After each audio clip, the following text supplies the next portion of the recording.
사순절 기간 금요 기도의 시간에 저와 함께 예배하며 십자가의 의미를 묵상하고 있습니다. 오늘은 베드로의 십자가, 베드로가 져야 할 십자가의 길을 생각하면서 또 먼저 은혜를 받고 기도하고자 합니다. 우리 모두는 예수님의 제자들을 잘 알고 있습니다. 저들은 처음 예수님을 만나면서 평생의 가업이었고 삶의 수단이었던 배와 그물을 버려두고 자신의 삶을 정리하고 예수님의 제자가 된 사람들이었습니다. 예수님의 제자가 되면서 있어진 저들의 신앙적 체험과 고백들이 대단했습니다. 저들은 처음 가나 혼인집에서 물이 포도주가 되는 기적을 시작하여 소경이 눈을 뜨는 것도 보았고 바다의 풍랑이 말씀 한마디에 잠잠해지는 것도 보았습니다. 죽었던 사람이 살아나는 것도 보았고 38년 된 병자가 치료되는 것도 보았고 물고기 2마리 보리떡 5으로 5천 명을 먹이고 12광주리가 남는 이해할 수 없는 기적도 경험해 보았습니다. 이런 정도만이 아닙니다. 둘씩 짜주어 전도를 나갔을 때는 자신들의 전도에 귀신들이 떠나고 병들이 치료되는 체험도 했습니다. 더 신령한 영적 체험도 있었으니 변화산에서 예수님이 변형되는 모습도 보았고 하늘에서 들려오는 음성도 들었으며 구약시대의 사람들이었던 모세와 엘리야를 만나는 경험도 했으니 땅에서 하늘을 보고 땅에서 하늘을 경험하고 땅에서 하늘의 사람들을 만나는 경험을 했던 것입니다. 사실 제자들이 체험했던 많은 사건들은 오늘을 살아가는 그리스도인들이 평생에 단 한 번이라도 경험해 보았으면 좋겠다 사모하는 것들입니다.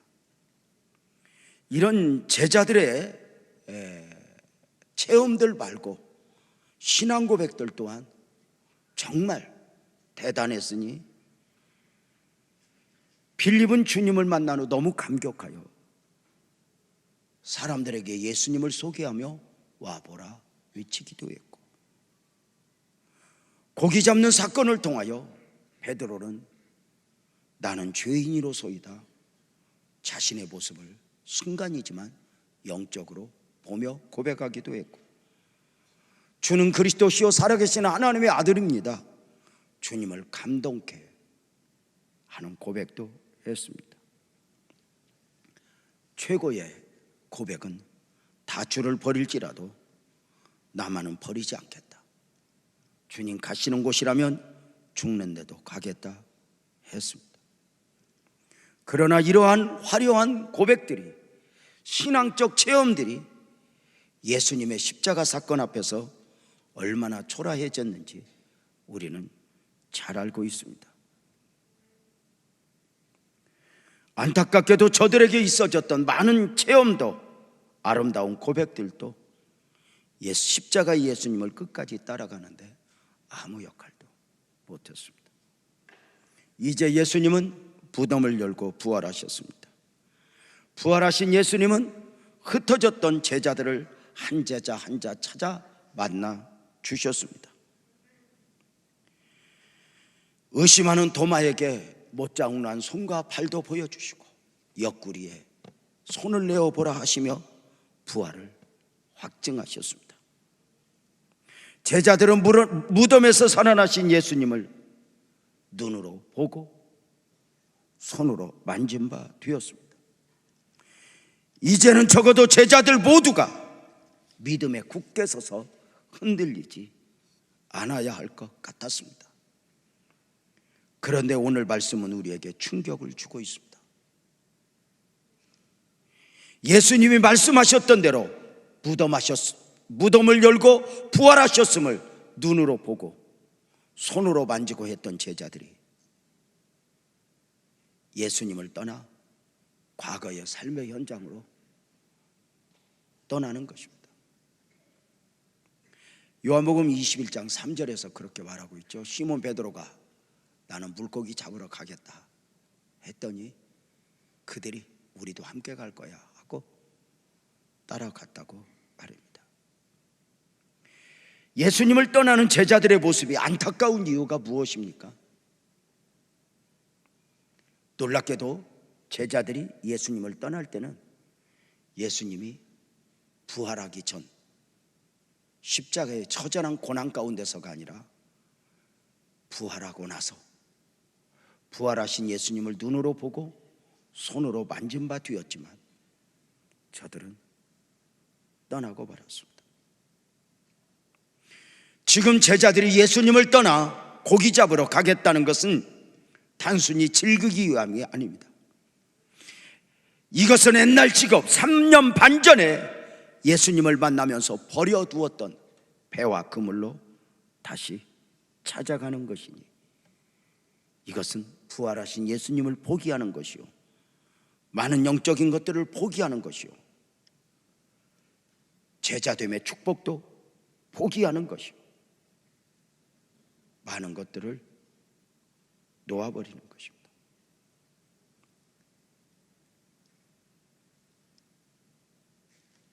많은 것을 포기하고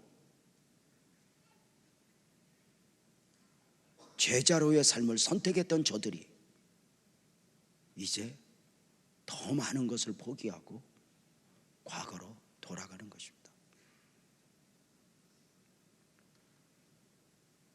그러나 전의 포기와 지금의 포기는 다릅니다. 전의 포기는 육적인 것을 포기하고 영적으로의 길을 선택하여 걸었다면 이제 3년 반이 지나고 예수님이 부활하신 후에는 영적인 것들을 포기하고 육적인 것들을 얻겠다고 걸음을 옮기는 것이니 이것은 오늘을 살아가는 많은 성도들이 넘어야 할 과정이고 고비입니다.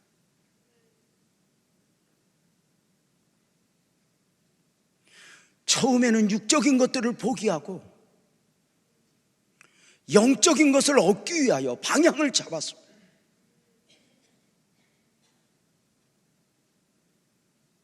그런데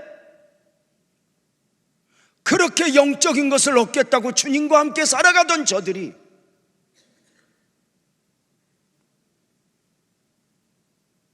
어느 순간 육적인 것들을 얻겠다고 영적인 것들을 외면하고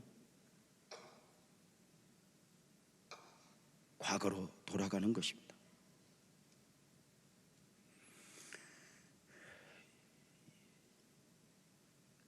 예수님을 떠나 과거로 돌아온 제자들은 버려두었던 배와 그물을 손짓하여 과거의 익숙한 솜씨들로 고기 잡을 준비를 합니다. 사랑하는 성도님들, 이들이 3년 반 전에 버려두었던 그 바닷가, 배, 그물, 예수님을 떠나 이들이 돌아올 수 있었던 이유가 무엇입니까? 자신들 마음속에 다른 것은 몰라도 고기 잡는 것 하나는 자신이 있었기 때문입니다.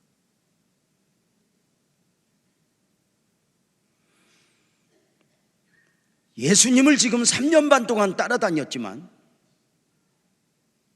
그래서 예수님과 함께 더불어 무엇인가 영적인 것을 얻겠다고 나름대로 기도도 하고 전도도 나가보고 체험도 있었지만 마음 안쪽 구석에 내가 제일 잘하는 것은 고기 잡는 것이야, 그리고 나는 언제든지 과거로 돌아가면 내가 고기를 잡을 수 있어 하는 생각 말입니다. 그런데 저들이 잊고 있는 게 있습니다. 저들이 3년 반 전에 배와 그물을 버려두었을 때 저들은 주님을 만나고 배와 그물을 버려둘 때 이미 그렇게도 자신이 있었던 배와 그물 앞에서 실패자였었다는 것입니다.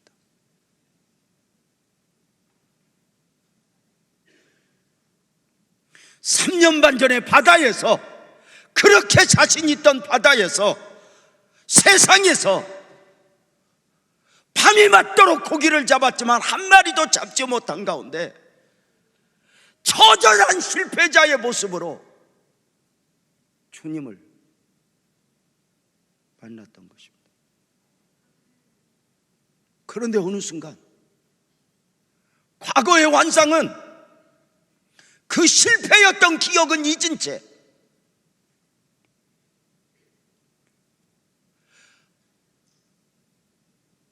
내가 바다에만 가면, 내가 그물만 잡으면 마치 내가 원하는 것을 얻을 수 있는 것처럼 영적인 것들을 포기하고 지금 그 바다에 와서 그물질을 하고 있는 것입니다.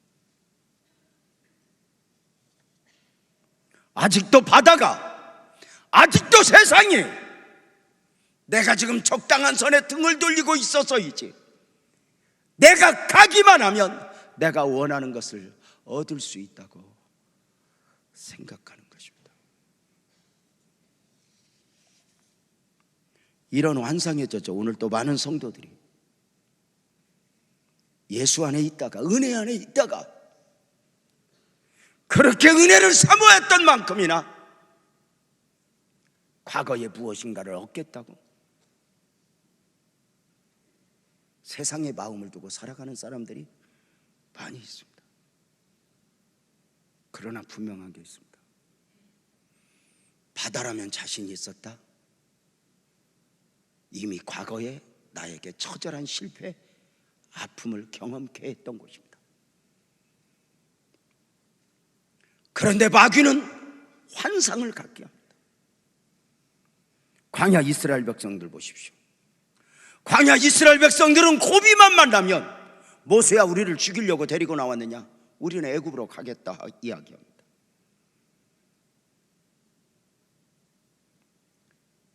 저들이 지금 광야에 고생을 하는 이유는 애굽에서 나왔기 때문에 고생한다고 생각하는 것입니다. 마치 애굽으로만 가면 이 고생은 안 할 것이고, 애굽으로만 가면 내가 원하는 것 얻고, 내가 원하는 거 먹을 수 있고, 내가 원하는 거 즐길 수 있다고 생각하는 것입니다. 엉겹결에 내가 모세를 따라 나오기는 했지만, 가나안을 향하여 약속의 말씀 의지하여 간다고는 했지만, 이 길은 미지의 길이고 믿음이 아니면 안 되는 길이고, 무언가 세상의 것들은 계산이 가능하고 추측이 가능한, 그래서 내가 그곳으로 가면, 애굽으로 가면, 그러나 아십니까?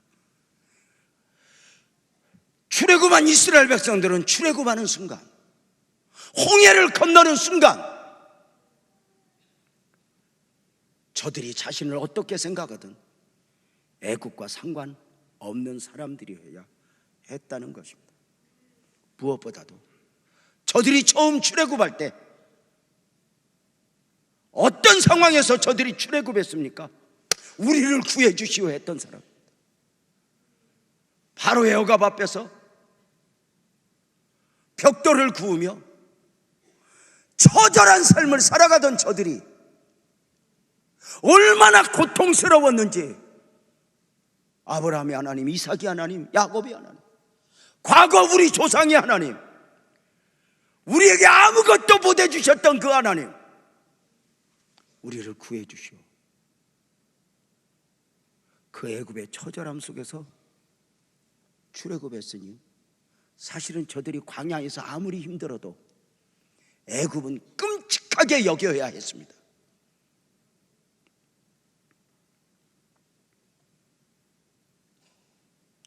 애굽은 생각도 말아야 했습니다.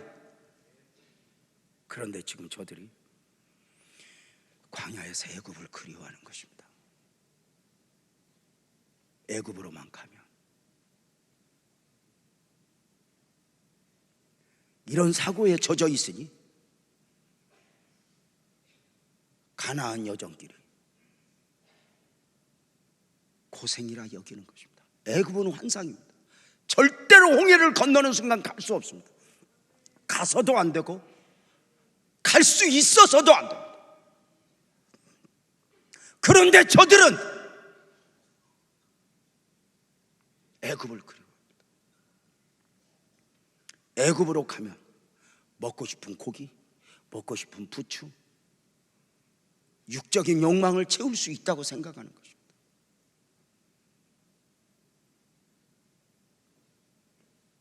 내가 고기 잡으러만 가면,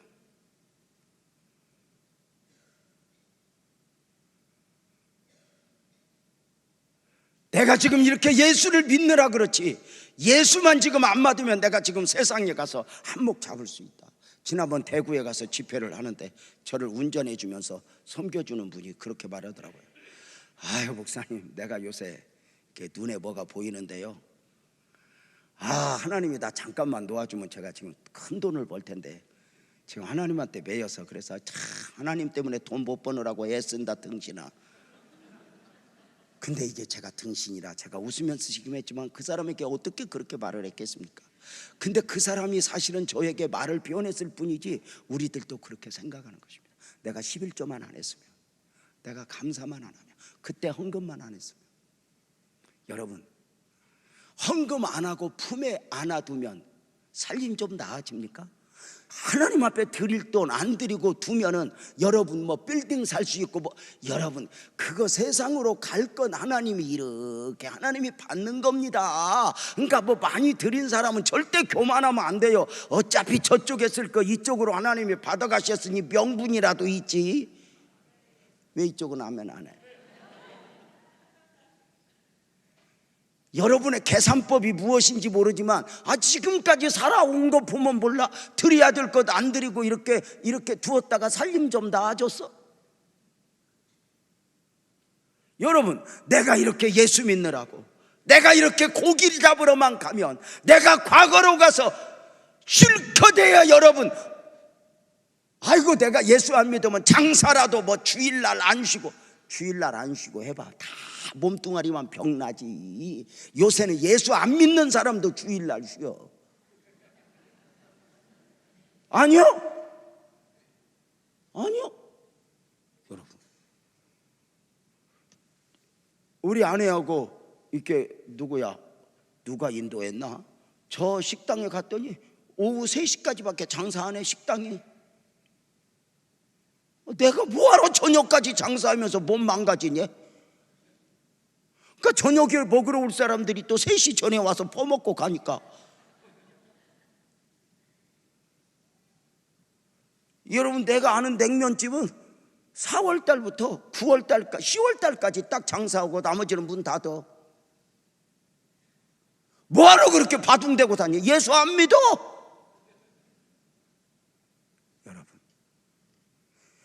마치 내가 예수 믿는 것이 희생인 것처럼, 내가 가나안 여정길이 희생인 것처럼, 내가 십자가의 길이 희생인 것처럼, 우리 교역자들 이분들이 내가 지금 부목사니까 지금 내가 이렇게 지금 빌빌대지. 너네는 나가면 죽어. 그거 다 내가 해본 거요. 내가 다 해본 거요. 아예 고쳐받고 이 길이 내가 가야 할 길이요 생각해야지. 근데 과거가 환상이에요. 실제는 없어요. 너 오면 좋아질 텐데, 여기 오면. 그래서 예수님을 등에 두게 하는 거예요.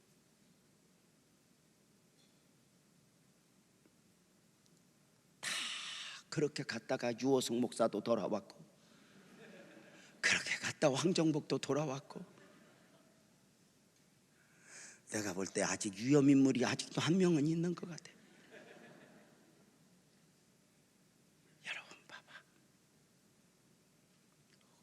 과거에 그렇게 자신 있다 여겼던 바닷가로 돌아온 제자들, 저들의 모습을 어떻게 소개하고 있습니까? 말씀은 바다에만 가면 내 세상일 줄 알았는데 또 한 번 저들은 그 바다에 와서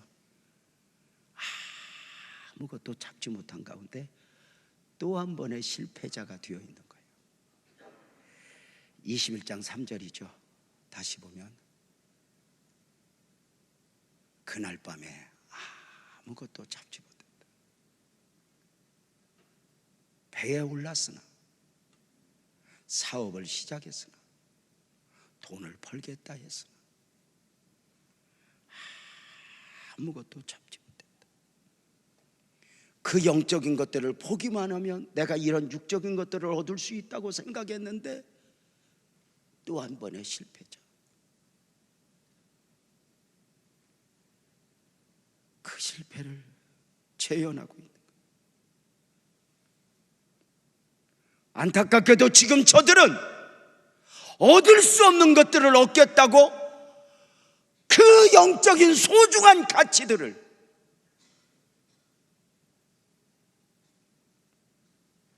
포기한 것이죠. 무엇을 얻기 위해서? 우리는 홍해를 건넌 사람으로서, 세례를 받은 사람으로서, 세상에서 나와 주의 백성이 된 사람으로서 나는 누구인가, 누구여야 하는가, 나는 무엇으로 사는 사람이어야 하는가 정리가 되었나? 제자들은 자기가 자기를 몰라요. 자기들은 예수님을 떠나 과거로 돌아와도 되는 줄 알았지만 제자들 자신도 모르게 제자들은 어느 순간 예수님이 아니면 안 되는 사람들로 변해 있었던 거예요.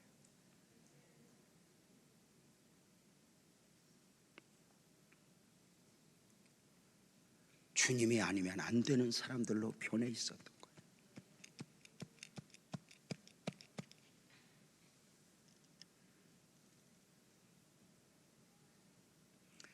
저들은 지금 과거로 돌아와 헛된 그물질을 하고 살아서는 아니 되는 사람들이었던 거예요. 이제 어느 순간 저들이 원하는 저들은 아니요.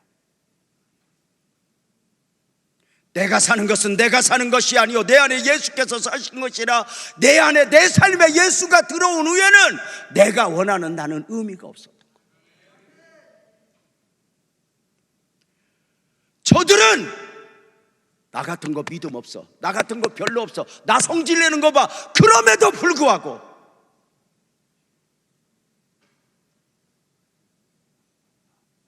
내가 달라져 있었다는 거예요.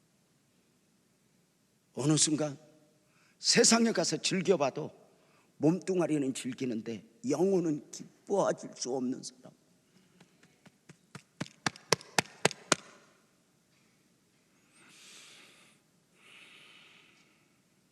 저들이 있어야 할 곳은 다락방이었고 사명의 연장이었지. 40이 하나 감화매를 5번 맞아도 3번 태장으로 맞아도 죽었다고 던져져도 저들은 그 자리에 주님과 함께 있어야 했지. 육적인 것을 추구하는 사람으로가 아니어야 했다는 거죠. 또 한 번의 실패자가 되어 있는 제자들을 주님이 찾아오셔서 질문하죠.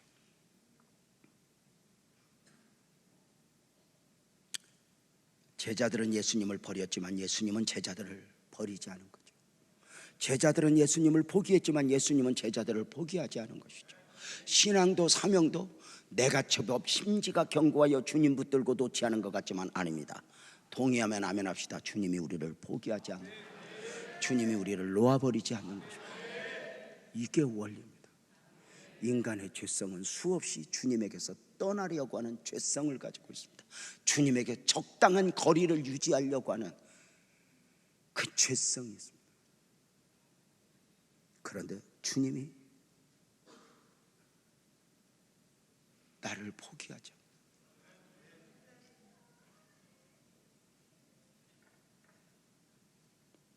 주님은 제자들을 사랑하시되 끝까지 사랑하셨고 끝까지 기대하신 것이죠. 또 한 번의 실패의 연장에 찾아오신 주님은 이렇게 질문했어요.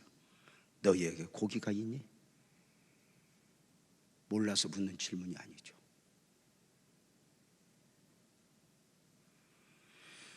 선악과를 벗고 숨어있는 아담에게 주님은 아담아 내가 어디 있느냐 물어요. 아담의 몸뚱아리를 찾는 질문이 아니죠. 아담이 어디 숨어 있는지 몸뚱아리를 찾는 질문이 아니죠. 본질적 질문이죠. 본질적 질문. 어떤 질문? 아담아, 내가 원하는 아담 어디 가고 여기 망가진 아담 뒤에 숨어 있니? 너는 너가 아니어야 하잖아.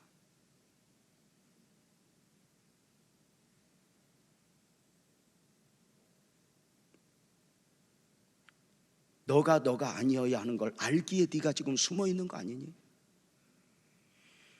너희에게 고기가 있느냐? 이 질문은 너희가 얻고자 하는 거 얻었니? 얻을 수 없잖아.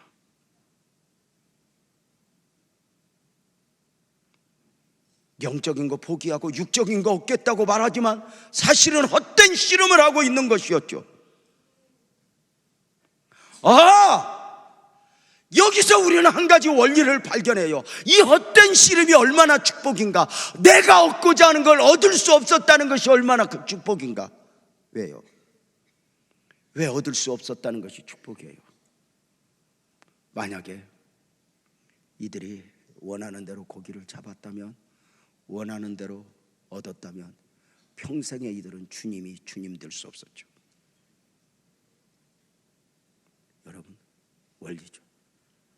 때로는 내가 망하고 내가 찌그러들고 이것이 얼마나 주님이 우리에게 나를 욕심내는 하나의 작업인가.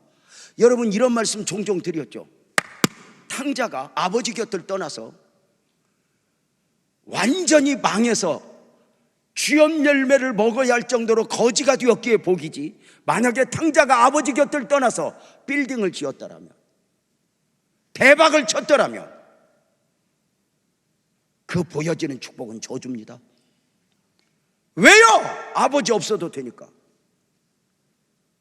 그런데 제 삶의 바닥이요, 아버지가 아니면 안 되는 사람으로, 주님이 아니면 안 되는 사람으로, 이건 내가 아니야 나를 확인하는 거. 나는 여러분에게 부탁을 드립니다. 내 삶이 박살난 뒤에야 주님이 주님 되는 것이 아니라 우리는 지금도 여전히 주님이 주님이어야 하고, 주님이 아니면 아니 되는 사람으로 나 자신을 정리하여 고백할 수 있는 복된 영성이 있기를 주님의 이름으로 축복합니다.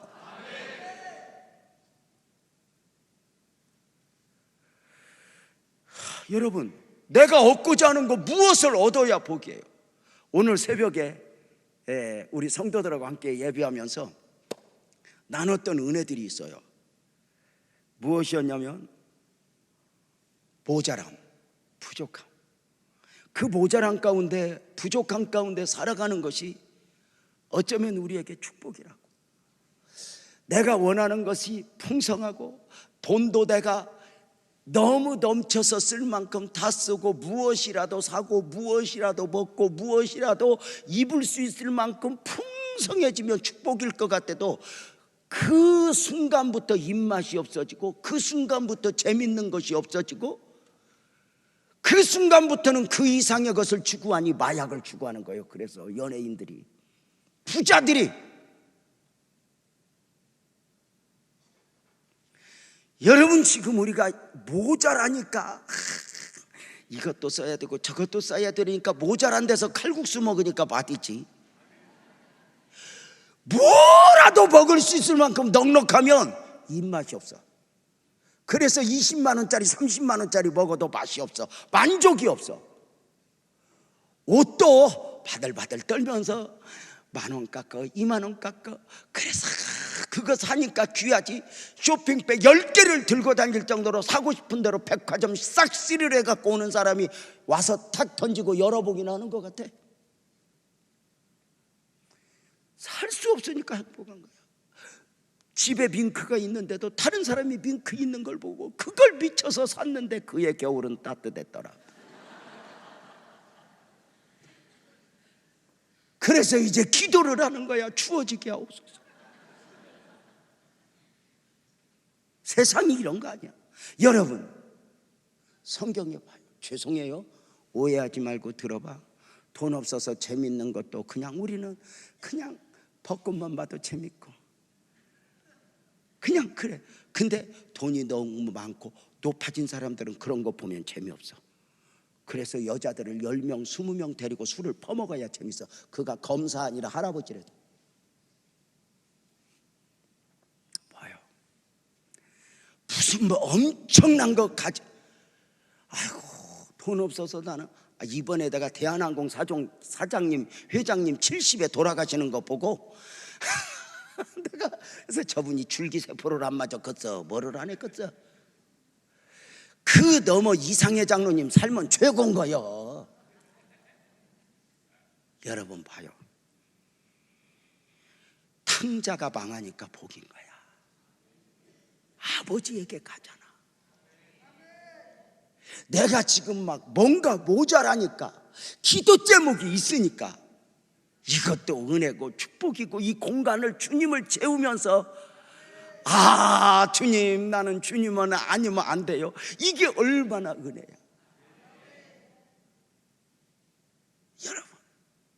여러분, 그래서 그 모자라. 그래, 아내하고 살면서도 아내가 무섭긴 하지만 저거 버리면 내가 어디 가서 살 방법이 없다. 그러니까 붙어서 사는 게 복이지.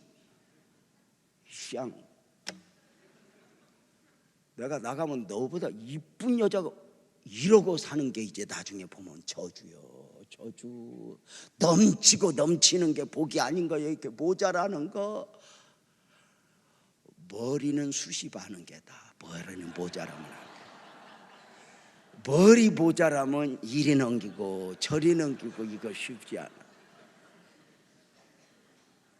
머리는 조금 넘쳐도 괜찮아. 여러분, 모자란 것이 공고해요? 남보다 직급 못 올라간 것이 공고해? 여러분, 이미 올라간 사람 봐봐, 행복한가? 내가 얻고 싶은 거 다 얻고 이룬 사람들 다 행복한가 봐봐. 나는 아무리 생각해도 산더미처럼 쌓고 입맛 없는 것보다 좀 모자라도 먹는 것마다 빠지는 게 얼마나 복인 줄 알아. 여러분, 별거 없어. 주님 안에서 씨름하던 사람이 떠나면 뭐 대단한 것 같고 씨름하는 것 같아도 죄와 씨름하지, 헛된 씨름하지. 아니요. 하하, 얼마나 은혜야. 하나님이 얼마나 솜씨가 좋아. 황정복 목사님 호주 가서 돈 많이 벌었어. 병원 택배 해갖고 떼돈 벌 줄 알았는데 사기 맞았어, 친구한테. 그리고 멀리 갔더니 오고 또 돌아왔어. 얼마나 좋아. 저 똑똑한 사람들 꼼짝 못하게 오고 묶어놓는 솜씨가 짱이야, 주님. 아이고. 근데 모자람이 복이고. 여러분, 부모가 자식을 너무 사랑해도 얘가 복이 아니요. 너무 사랑만 먹은 애는 얘가 사랑에 취해서 세상 사는 법을 몰라. 모자람 뭐 이런 것들이, 저는 부모 없이 성장해서 고생은 했지만 이 고생이 저한테 전부 축복이 되었어.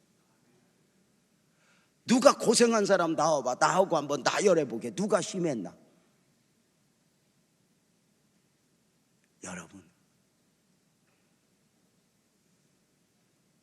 모자람, 내 삶에 주님이 아니면 안 돼. 이걸 느끼고 살고, 그 모자람 여백에 주님을 채우고, 이런 것들이 얼마나 은혜고. 아이고, 돈을 놓았다, 11조 놓았다, 그때 놓았다.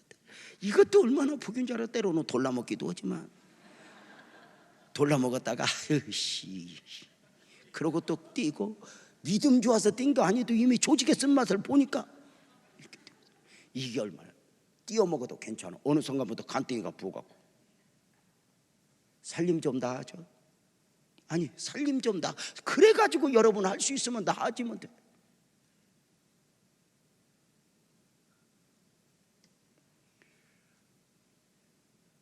주님은 저들에게 또 하나 사랑을 질문해요. 자격을 묻지 않아요. 다신 안 그럴래? 안 그럴 것이지 다짐도 받지 않아요. 내가 너 사랑하는데 너 나 사랑하니? 질문의 목적이 뭐예요? 내 양을 먹이라, 내 양을 치라, 사명을 맡기심이죠. 놀랍게도 주님은 와서 과거를 문제 삼지 않아요. 주님은 우리 앞에 주님 서서 한 번도 너 왜 그 모양이니? 과거 갖고 묻지 않아요. 만약에 과거가 문제가 되면 내가 매이는 것이지, 과거는 아무것도. 애국과 야곱과 에서가 만나서 끌어안고 울면 해결되는 것이지 과거의 상처를 내놔야 치료되는 게 아니에요. 오늘 새벽에도 내가 얘기했지만 과거의 프로그램 다 별거 없어. 내적 치유 같은 거 얼마나 세상이지. 한국교회에 이게 해답인 것처럼 다 난리를 쳤어도 내적 치유 지금 조금씩 없어지기 시작해. 복음 안에 해답이 있지 어떤 프로그램? 아니요. 이 둔탁한 것 같아도 이 말씀의 은혜 받고, 이 은혜가 얼마나 좋아. 그냥 이강미 앉아서 졸다가 이제 잠이 맞겠어. 이제 지금까지 잤어. 노기현도 잤어. 여러분 이렇게 자는 사람 앞에 두고 설교하는 것도 얼마나 능력인 줄 알아?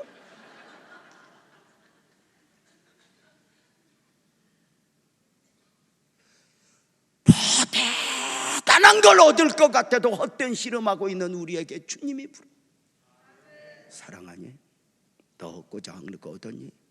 너는 이거야. 이러고 있어야 할 사람이 아니야. 내 양을 먹이라, 내 양을 치라.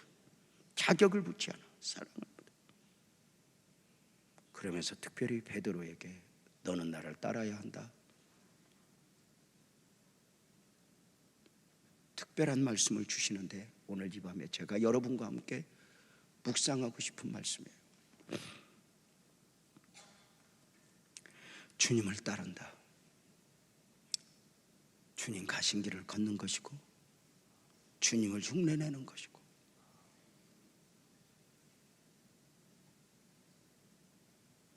그 주님을 따르는 원리가 무엇일까?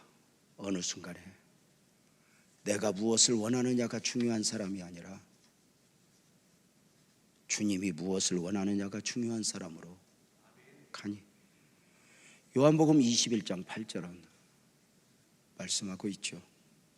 내가 진실로 내게 이르노니 내가 젊어서는 스스로 띠뛰고 원하는 곳으로 다녔지만 늙어서는 내 발을 벌리리니 남이 내게 띠뛰고 원하지 아니하는 곳으로 데려갈 거야. 네가 젊어서는, 네가 모를 때는, 지금까지는 네가 원하는 것에 배여 네가 원하는 방향으로 네가 원하는 삶을 살았을지 모르지만 이제 아닐걸. 남이 네가 원하지 않는 그곳으로 끌어갈 거야. 여러분 아세요? 신앙이 성장하면 어느 순간부터 내가 원하는 것이 그렇게 중요하지 않아요.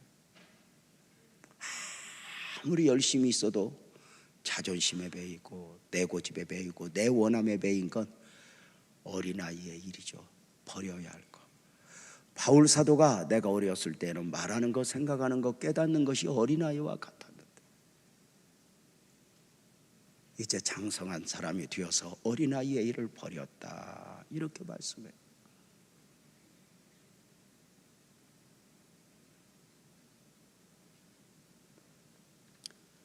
사랑하는 여러분,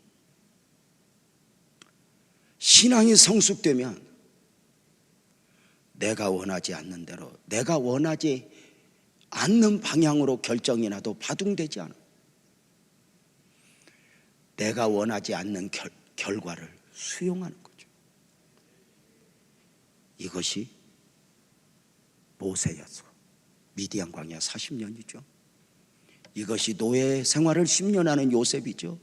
이것이 사울 앞에서 다윗이죠.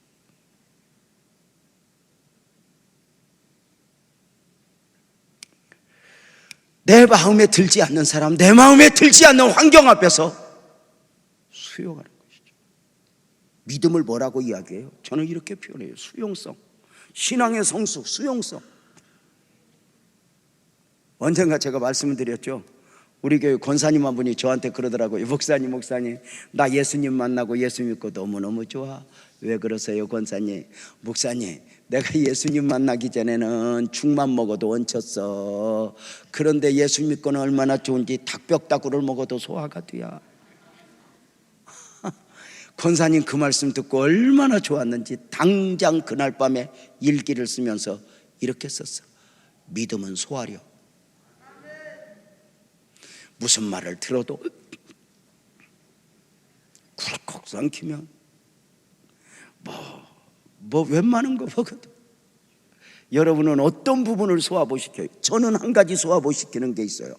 저는 다 잘 먹는데 내가 소화시키지 못하는 음식, 해물탕.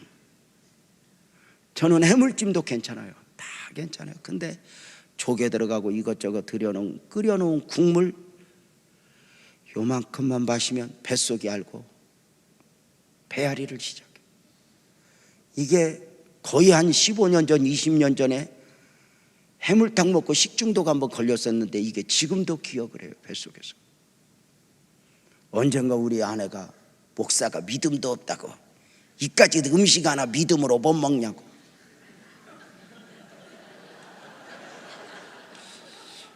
거기서 또 믿음을 이야기하는 바람에 먹었다가 내 밤새 배앓이를 하고 내 아내한테 그랬어. 여보, 나 밥상 앞에서는 좀 그냥 편하게 먹고 싶다.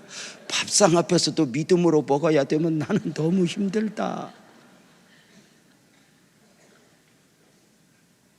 여러분, 무엇을 소화시키세요? 조금 이따 보세요. 베드로가 소화시키는 것이 무엇인지. 베드로의 소화불량을 일으키는 것이 무엇인지. 네가 젊어서는 너 띠뜨고 다녔니? 어제는 네 맘대로 했니? 이제는 아니다.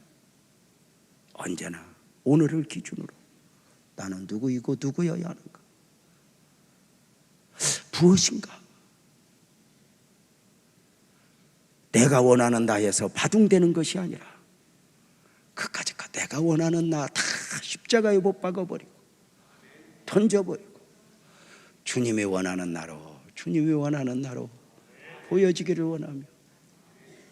여러분, 언젠가 말도 아닌 오해 앞에서, 때로는 어떤 사건 앞에서 이쁜 짓 한번 하고 억울하지만 주님 다 이쁘죠? 해보신 적 있어요? 내가 봐도 대단하고 내가 봐도 너무 감사하고. 거울아 누가 이쁘니? 그럼 거울이 정신 차려라 그러죠. 여러분 보세요. 이 주님 안에서 얼마나 매력이. 한때 욕심도 부려봐요. 내가 주의 일하면 맞아, 내가 맞아. 그것마저도 주님이 꺾어요. 나의 의를, 나의 능력을 가지고 뭘 쌓아내기를 원하는 게 아니에요. 주님도 죽어서 이루었는데.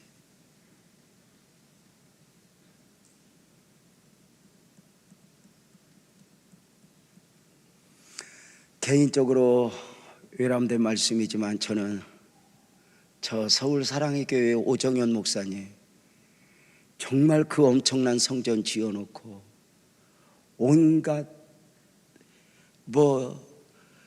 손가락질 다 당하고 지금도 교회 밖에서 오정현 물러가라 이러고 피켓 들고 있는 사람 앞에서 예배드리는 오정현 목사님 보면서 얼마나 힘들까가 아니라 제 개인적으로는 진짜 하나님이 오정현 목사님 사랑하신다, 그게 보여요. 왜? 만약에 그 오정현 목사님이 그 엄청난 성전 지어놓고 사람들이 막 온 나라 가서 세계에서 박수치봐, 그럼 오정현은 오모세 되고 거기는 신천지 이상의 어떤 하나님의 꼼짝 성전만 보면 아주 머리를 흔들도록 뭐 자랑 좀 하려고 아무것도, 지금도 재판에 걸려 있어. 지금 그 시땅 좀 욕심내 갖고 강대상 이렇게 뒤로 된 거 지금 이렇게 잘라야 돼. 이게 우리로 말하면 이만큼이 없어져야 돼, 이게 법적으로. 근데 이거 없애는 돈이 한 300억 들어. 돈으로 해야 놀래지. 내가 여러분은 오늘 이 저녁에 내가 별 이야기를 다 해도 놀란 적이 없는데 돈 오니까 잠이 깨니? 그래서 성전 보면 자랑스럽다 이게 아니라 하나님 이거 어떻게 해요? 이렇게 만들어 놓는 주님의 솜씨가, 아니 내 맘대로 다 돼봐요. 내 생각대로 다 돼봐요.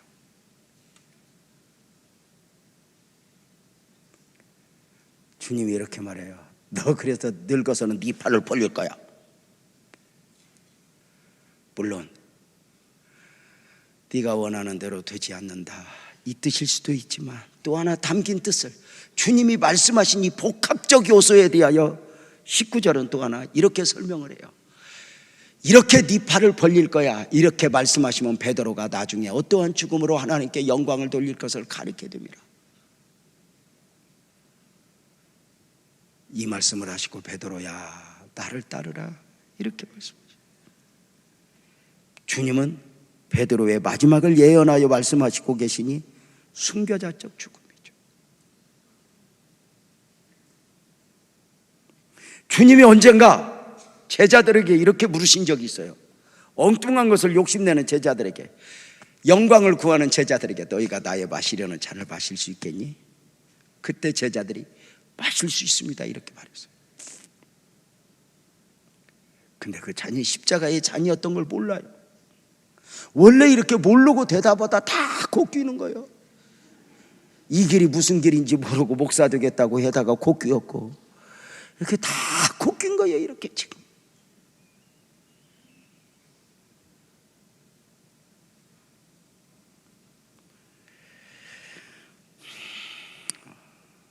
너희가 나의 마시려는 잔을 마실 수 있니? 네, 마실 수 있습니다. 근데 주님은 그 미래적 섭리 가운데 질문을 하시고 대답을 받아내시고,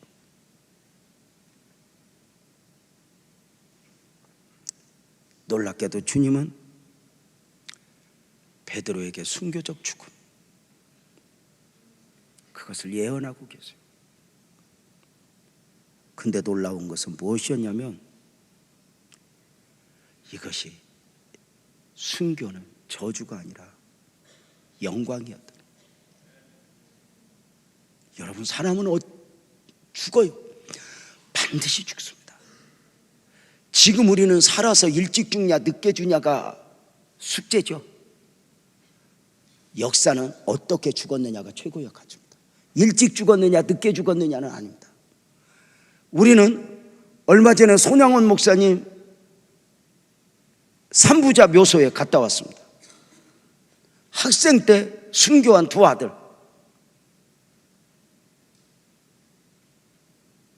근데 우리는 그 앞에서 누구도 너희들 왜 그렇게 일찍 죽었냐 우는 사람 없어서, 그 앞에서 막 사진들을 찍느라고 다 갖다 뉘어놔야 되는데, 살아있을 때는 일찍 죽냐 늦게 죽냐, 뭐 부모보다 자식이 먼저 가면 뭐 이것이 다 헛된 소리. 주님은 뜻과 섭리 가운데 한 가지 믿어, 주님은 실수가 없어. 내 생각과 다르다, 주님은 실수가 없다. 믿는 거예요. 몰라서가 아니요.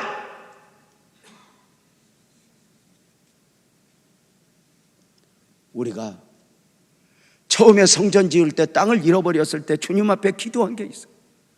주님은 실수가 아니죠. 그 다음이 있지요.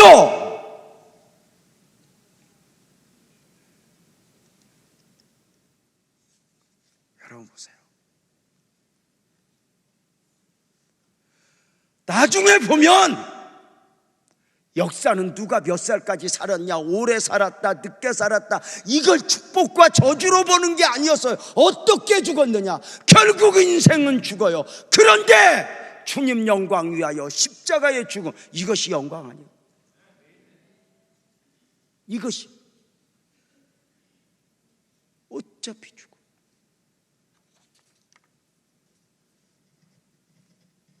줄기세포마저도 죽어. 나보고도 줄기세포 뽑아놓으라 그런 사람이 있어. 내가 다니면 얼마나 많은 사람들 만나겠어. 목사님 하필 나 만나서 밥 사준 사람이 줄기세포 하시던 의사 선생님에게서 배에서 뽑으면 됩니다. 목사님 배는 줄기세포가 많을 것 같습니다. 원래 줄기세포가 제일 많은 데가 뱃살이라네. 문승영 장로님은 없을 것 같은데. 여러분 봐봐요. 다 해놔도 몇 년 더 살아서 대단할 것 같아도 아니에요. 죽는 것 자체가 목적일 수는 없지만 방향 자체가 십자가의 죽음을 주님은 영광으로 봐요. 이걸 우리는, 주님은 미래적 모든 걸 아시니까 이걸 영광으로 보죠. 우리는 믿음으로 밖에 말할 수 없어요. 그래서 울면서 이걸 영광을, 손양원 목사님이 아들 동인이 동신이 장례를 치르면서 아우까지 감사를 할 때 할렐루야 감사한 게 아니라 울면서 감사했죠. 미국으로 유학 가고 싶은 이 아들들 천국으로 유학 보내주셔서 감사합니다. 하나님, 죄 많은 이 세상에서 죄 더 짓기 전에 죄 없는 하늘로 데려가 주셔서 고맙습니다. 주님, 우리 집안에 한 가문에 한 명의 순교자만 나와도 감사인데 이렇게 2명의 순교자를 주셔서 고맙습니다. 그것이 무슨 이것을 영광으로 본 것은 믿음으로 보는 것이지 실제적 영광이 보이는 게 아니에요. 지금은 믿음이요. 그러나 우리는 언젠가 시간이 오르네 저 천국에서 이것이 얼마나 영광된 죽음이라 알 수 있는 거 아닐까? 여러분 어때요? 주님의 영광.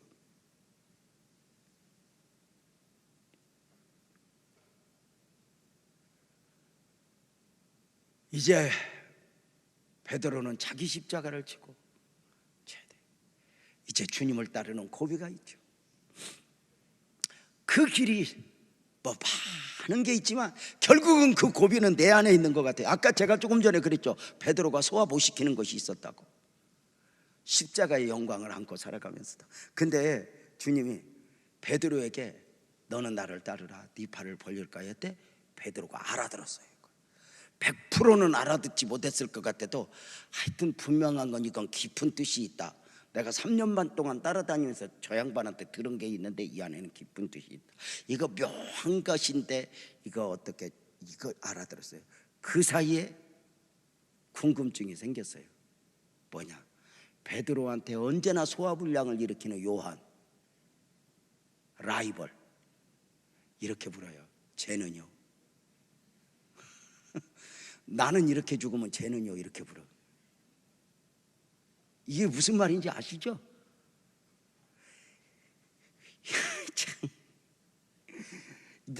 내가 이렇게 죽는구나. 내가 이제 주님을 따라. 왜냐하면 이미 주님의 십자가의 죽음을 보았단 말이에요. 그래서 막연하가면 이제 나는 선택해 주시 이 길을 가는구나. 이걸 주님은 영광이라고 말씀하시면 내가 이 길을 가는구나. 우리가 이거 깨닫는 거 아니야? 우리는 이제 선택의 여지 없이 이 길을 가야 돼. 동의하면 아멘. 조성광 목사님 갔다 올 거예요? 자, 이 길을 가야 돼. 이 길을 가야 돼. 주님 가신 게. 그래서 어차피 보이는 게 그 길이야. 이 길 끝에는. 그런데 요한이 궁금한 거야. 쟤는요 20절 21절이죠 21장 20절 보면은 베드로가 돌이켜 예수께서 그 사랑한 제자가 따르는 것을 보니 그는 만찬석에서 예수의 품에 의지하여 주님을 파는 자가 누구니까 붙었냐. 그러니까 이게 사랑받는 게 이게 싫은 거야. 주님 품에 이렇게 한 게 다른 사람 다 그냥 했는데 요한 저 자식만 이렇게 돼서 이게 열받는 거야. 아니 식당에서 내가 밥 먹으러 가서 많이 드지 이렇게 한 바퀴 돌다가 많이 드세요 했더니 옆에서 집사님이 자기는 어깨 앉혀주고 갔다고. 앞으로는 가제트 손으로 해갖고 어린아이 같잖아. 이쁘잖아. 베드로하고는 좀 다르겠지. 근데 묻는 거야. 쟤는요 이 사람은 어떻게 돼요? 이 사람은 어떻게 돼요? 참 제자로서 라이벌. 주님은요 우리에게 넘어야 할 고비로 꼭 라이벌을 두어요. 그 죄성이 그걸 만들어내요. 다른 사람은 그렇게 용서하는데 걔는 안 돼요. 짜릿하니 그녀는 아니야. 이렇게 이런 거. 이게 비교의식. 다른 사람이 잘 되면 무조건 축복하는데 그 사람 잘 되면 배 아파. 배가 살살. 내가 라이벌의식은 누가 잘생겼다고 그래도 싫어해요. 여러분에게 요한은 누구요? 여러분 요한 있어?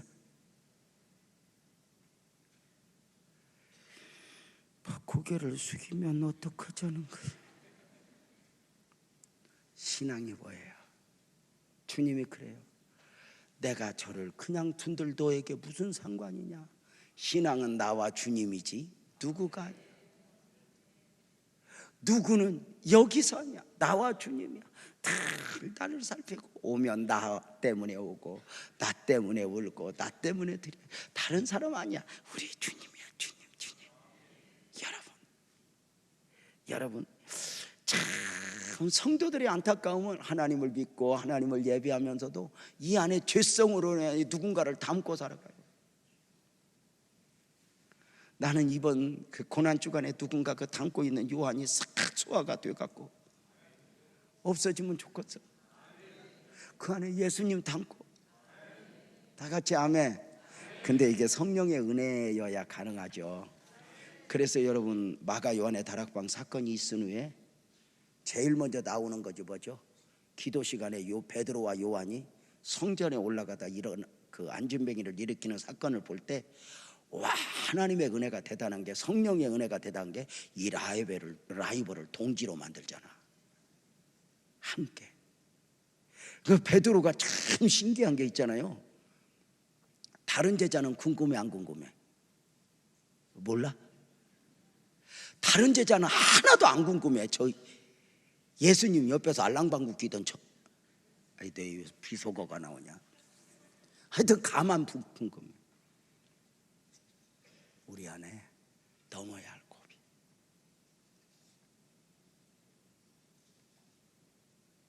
은혜 생활하는데 내 눈에 거슬리는 그걸 극복해야 진짜.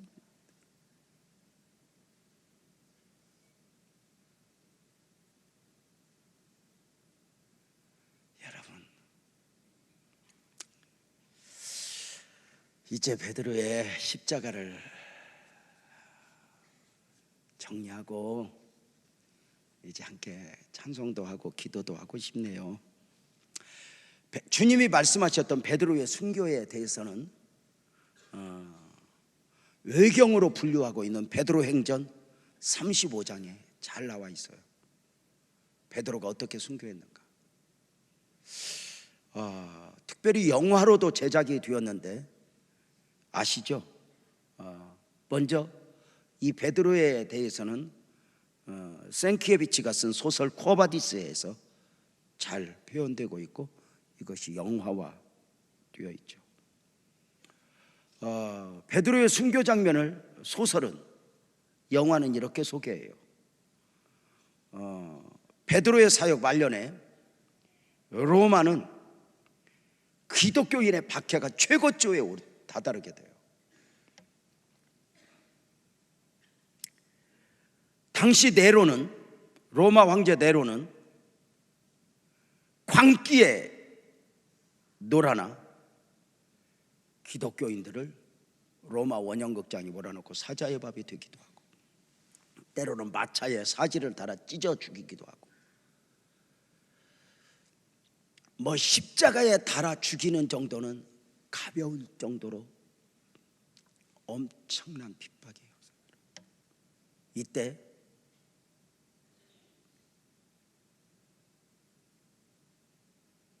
엄청난 기운이 몰려옵니다. 기독교 지도자들을 잡아들이는 것입니다. 이때 로마에서 복음을 전하고 있던 베드로에게 성도들이 부탁합니다. 사도님, 나중을 기약해 주세요. 지금 돌아가시면 우리들 어떻게 해요? 당신 없으면 어떻게 해요? 일단 이 로마에서 좀 빠져 도망가 주세요. 그리고 나중에 돌아와서 잠잠해지면 복음을 전해 주세요. 그러나 여러분 이거 아세요? 그 뒤로도 거의 313년 콘스탄틴 대제가 기독교를 국교화하기 전까지 핍박이 최고조에 달했었다는 거 아세요? 그러니까 더 좋은 시대는 없는 거예요. 성도들이 부탁을 해요. 가주세요, 가주세요. 손양원 목사님 또는 또 이런 순교자들 이야기를 들으면 얼마든지 피할 수 있는데 묘하게 저들은 피하지 않고 순교의 제물이 되었다고 이야기를 하죠. 증도의 문중경 전수님도 마찬가지였죠. 자, 왜 그것을 아냐? 이미 우리가 그 순교자 교회를 방문했지만 염산교회나 야월교회나 저들을 한꺼번에 순교를 시킨 것이 아니라 거의 한 3개월 사이를 두고 한 사람 한 사람 기독교인들을 죽였으니 피하려면 얼마든지 피할 수 있는데 저들은 신기하게 순교의 제물이 되었다고 이야기하죠. 베드로에게 부탁을 해요. 떠나라고.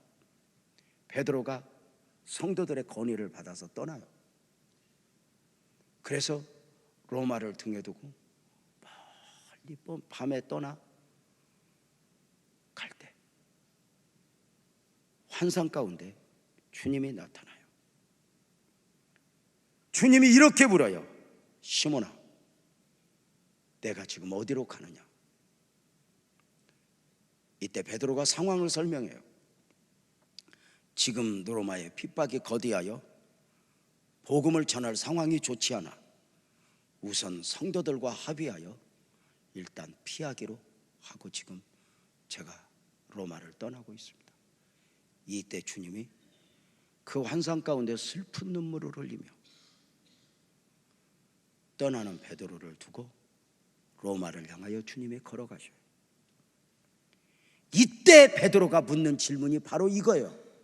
코바디스 도미네, 주님 어디로 가십니까? 이때 주님이 이렇게 대답해요. 나는 네가 유면한 십자가를 다시 지기 위하여 로마로 간다.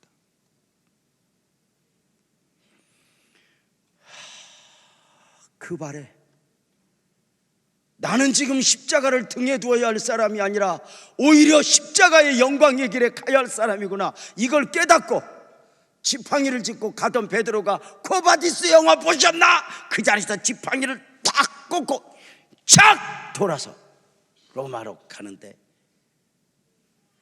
뭔 영화를 봤는지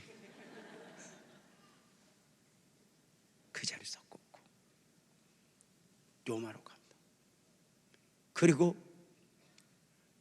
가자마자 잡혀서 아무것도 못했습니다. 가자마자 군병들에게 잡혔고 네가 믿는 예수와 똑같은 모습으로 너도 죽어보라. 그리고 십자가에 못 박힐 때 베드로가 이렇게 부탁하죠. 내가 어떻게 예수님과 같은 모습으로 죽음을 맞이할 수 있겠냐고. 나를 거꾸로 매달아 달라고. 십자가에 거꾸로 달리게 해달라고.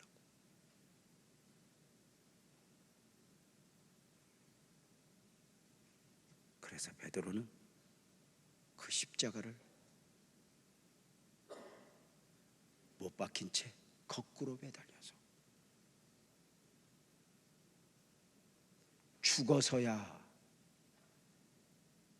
알 수 있는 그 십자가의 영광을 품었죠. 믿음으로. 우리는 지금 그 십자가가 영광이라고 말은 하지만 우리한테 십자가는 부담이죠. 그러나 손양원 목사님의 십자가, 저가 그러죠.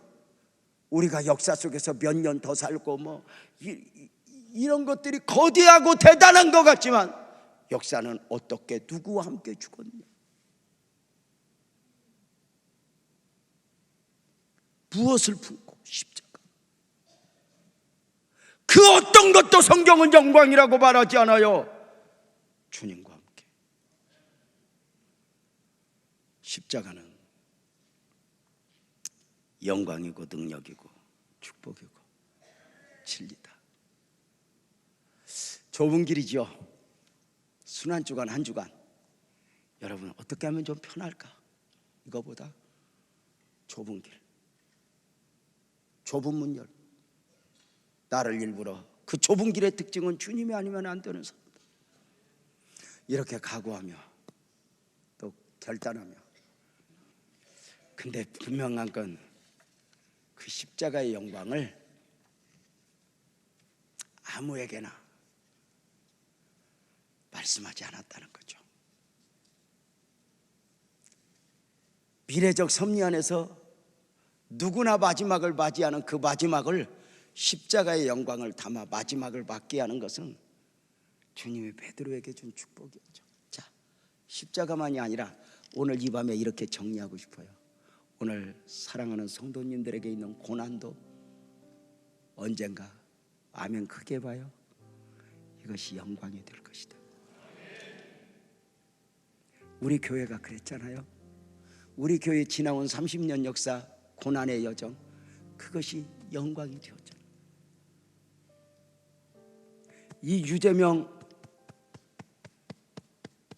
정말 어릴 때 부모 없이 제가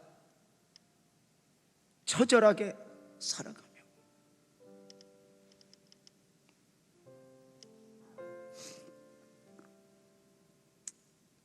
이 17살 때 교통사고도 나고 그 후에 영양실조로 쓰러지고 19에 간, 신장 다 망가져서 개척교회 뒤에서 돗자리 하나 깔고 죽어가기를 기다리던 소년,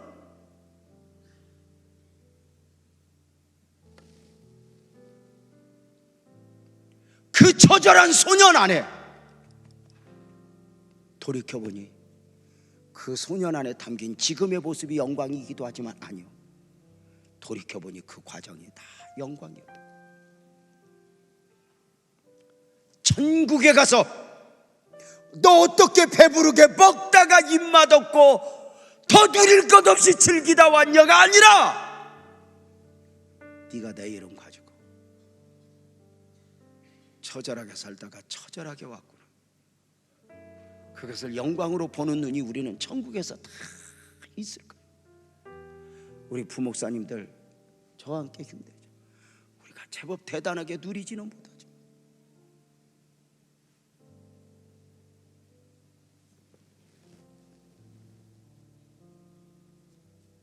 이 길이 주님의 길이고 이 길이 생명의 길이고 축복의 길이 아닌가? 지금 힘들고 어려운 거 있잖아요.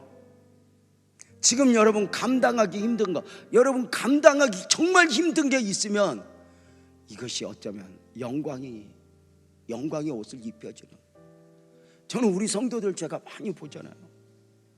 제가 우리 이강미 권사님 뭐라고 해도 뭐 괜찮고 또 이런 사이가 된 것은 우리 이강미 권사님 아팠던 거, 또 우리 교회 아팠던 거 다 함께 걸어. 이강미 권사님 뭐 애들 데리고 자살한다고 나한테 왔던 사람이야. 그때 죽으라고 올 걸. 다 오기만 이강미 권사님 왔지만 우리 다 그런 과정 거쳤잖아.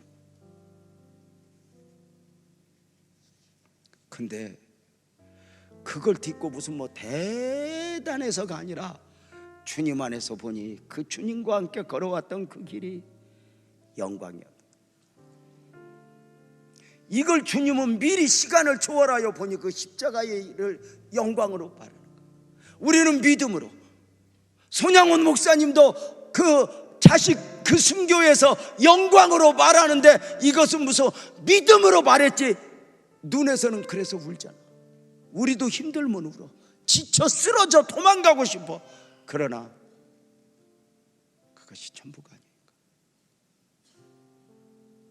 나를 사랑하시는 주님, 바닷가에 제자들 찾아오시고 십자가를 들고 찾아오신 주님, 그 주님이 우리 얼마나 사랑하는가 알죠? 여러분과 찬송을 두 개를 하고 싶어요. 하나는 먼저 나를 위해 오신 주님, 이 찬송하면서 우리 기도 준비하도록 합시다. 오늘 말씀 주신 그 은혜 담고 많은 거 생각하지 말고 십자가 그 은혜